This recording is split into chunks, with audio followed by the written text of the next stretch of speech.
All right, well, tonight, 7 Republican presidential candidates will take the stage at the party's second presidential primary debate.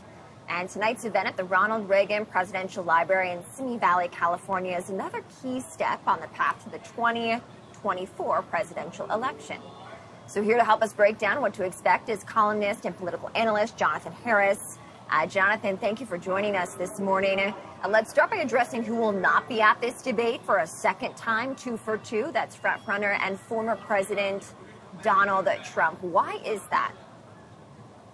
Well, according to polling, he doesn't need to be there. But I also think it's kind of another one of those examples of, him kind of breaking precedent and kind of being more of a bull in a china shop kind of vibe.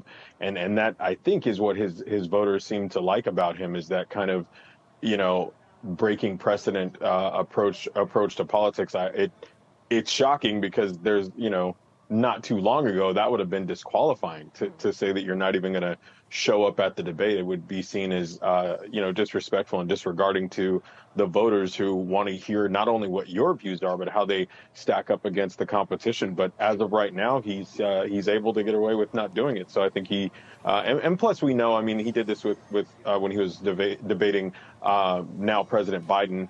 He didn't show up to that follow-up debate either. I think he's made it very clear. I think it was an interview he did on X with former Fox host Tucker Carlson, and he doesn't want to, have people taking shots at him because at the moment he doesn't have to deal with that. So he doesn't want to have those shots taken at him. So kind of a bold position, but it's working out for him right now. Jonathan, former Arkansas Governor Asa Hutchinson did not qualify for this debate. How does this affect his campaign moving forward?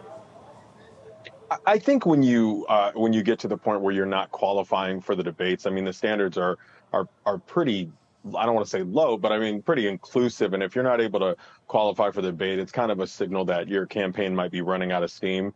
So, there are a lot of options up there. And I think it's just kind of a reality a lot of those candidates are going to be facing as we head closer to the election in 2024 and the nomination process. And he's just, unfortunately or fortunately, the first to have to drop out since the last debate.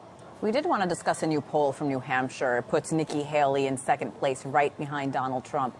Does this put extra pressure on her specifically tonight? Well, she was actually a standout in the prior debate, so I think there are going to be a lot of eyes on her. I would say there will be a lot of eyes on her and Ron DeSantis and Vivek Ramaswamy, all for different reasons. I think for her, it's to see if she can maintain her momentum that she had coming out of that debate and have another strong showing. I think she really cast a pretty stark contrast with herself versus the other people that she was on the stage with. And if she can do that again tonight, I think she's going to be able to maintain that momentum. I think for Ron DeSantis, it's going to be, wondering if he can gain momentum for his campaign. But I think if she can have another strong showing like she did last time, that's what people are going to be looking for. Let's talk about another standout. You mentioned it, Jonathan, Vivek Ramaswamy. He did have an impact in the first debate. How do you see him having an impact tonight? I said the last time when we spoke, he has a kind of Trump light approach, and I think he enjoys also that bull in a china shop approach to politics. But I don't know that it's working out for him in the polling. That's kind of the thing. I think he's, the footage you're seeing now is when he was, rapping Eminem, and I was later asked to, by the artist not to use his music. And I don't know that the headlines that he's making are necessarily helping him, but I think that's probably what's going to happen more in this debate, that, just trying to get a soundbite in and kind of, buck against tradition and see if that throwing anything against the wall mentality will work for him. It's like Trump's not going to be on the debate, but Trump light will be in the form of Vivek Ramaswamy. Ron DeSantis does remain quite a ways away from Donald Trump and the polls behind him, that is. What does DeSantis need to do to try to gain some momentum tonight? There was some new polling from CBS out of New Hampshire and Iowa.